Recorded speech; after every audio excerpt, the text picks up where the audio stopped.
അമ്മായിയമ്മ മരുമകളോട്. അമ്മേ, എനിക്കൊരു കാര്യം പറയാനുണ്ട്. ഞങ്ങളുടെ വീടിൻ്റെ അടുത്ത അമ്പലത്തിൽ ഉത്സവമാണ്. അപ്പോൾ 2 ദിവസം മുന്നേ ചെല്ലാമെന്ന് പറഞ്ഞിട്ടുണ്ടായിരുന്നു. അപ്പോൾ ഞാനൊന്ന് പൊക്കോട്ടെ. ഇപ്പോഴാണെങ്കിൽ ഏട്ടനെ സമ്മതിച്ചിട്ടുണ്ട്, പൊക്കോളാൻ പറഞ്ഞു. അല്ല മോളെ, നീ ഇങ്ങനെ ഇടയ്ക്കിടയ്ക്ക് വീട്ടിൽ പോകണമെന്ന് പറഞ്ഞിട്ട് വന്നാൽ എങ്ങനെ ഒക്കുന്നേ? നാളെ എൻ്റെ മോളെങ്ങ് വരും. ഇവിടുത്തെ അമ്പലത്തിൽ ഉത്സവം നടക്കുമല്ലേ, അവളുടെ കാർന്നവന്മാരും അങ്ങ് വരും. ഇവിടെ വെച്ചുണ്ടാക്കി കൊടുക്കാനൊക്കെ ആള് വേണ്ടേ? നീ അപ്പം വീട്ടിൽ പോവാന്ന് പറഞ്ഞാൽ എങ്ങനെ ശരിയാവുന്നു? അവിടെ നാള് വരുമ്പോൾ ഇവിടെ ആള് കാണണ്ടേ? ഇല്ല, അവരോർക്കുകയല്ലേ ഇതെന്നാ ഒരു വീടാണ്. അതുകൊണ്ട് ഉത്സവം ഇനിയും വരും. അടുത്ത തവണ ഉത്സവം വരും. അന്നേരം 2 ദിവസം മുന്നേ അങ്ങ് പോകാം. ഇപ്പം വീട്ടിൽ വിളിച്ച് പറ, ഇവിടെ ആള് വരും, വിരുന്നുകാരുണ്ട്. അമ്മയ്ക്കാണെങ്കിൽ തീരെ മേലെ ഈയിടെയായിട്ട് അപ്പടി നടുവേദനയാണ്. അതിനിടയ്ക്ക് മോളും കൂടെ വീട്ടിൽ പോയി കഴിഞ്ഞാൽ എങ്ങനെ ഒക്കുന്നേ?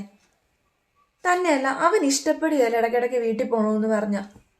പൊക്കോളാനൊക്കെ അവൻ സമ്മതിച്ചാണ്. പക്ഷെ അവനിങ്ങനെ പണിയെടുത്തുകൊണ്ട് വരുന്ന പൈസ മൊത്തം വണ്ടിക്കാർക്ക് കൊടുത്ത് വീട്ടിൽ പോകണമെന്ന് പറഞ്ഞ കാര്യം നടക്കുമോ? അല്ല, 6 മാസം ആയോ മോള് വീട്ടിൽ പോയിട്ട് വന്നിട്ട്?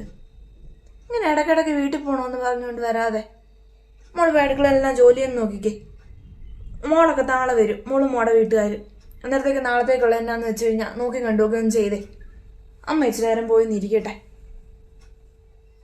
വന്നേക്കുന്നു ഇടയ്ക്കിടയ്ക്ക് വീട്ടിൽ പോകാൻ.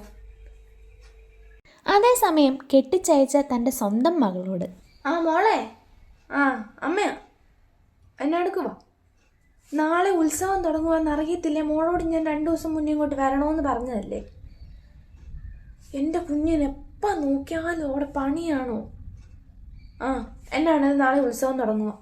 എൻ്റെ കൊച്ചിങ്ങ് പോരെ. രണ്ട് ഇവിടെ ഒരുത്തിയാണെങ്കിൽ അവിടെ ഉത്സവം തുടങ്ങി വീട്ടിൽ പോകണമെന്ന് പറഞ്ഞ് കയറ് പൊട്ടിക്കുക.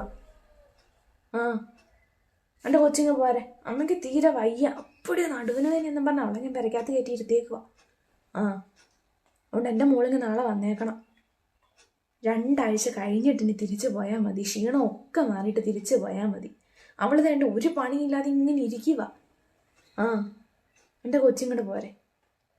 ആ ക്ലാപ്പും വരുന്നില്ലേ, വരണ്ട. അവൻ അവിടെ എങ്ങാനും ഇരിക്കട്ടെ.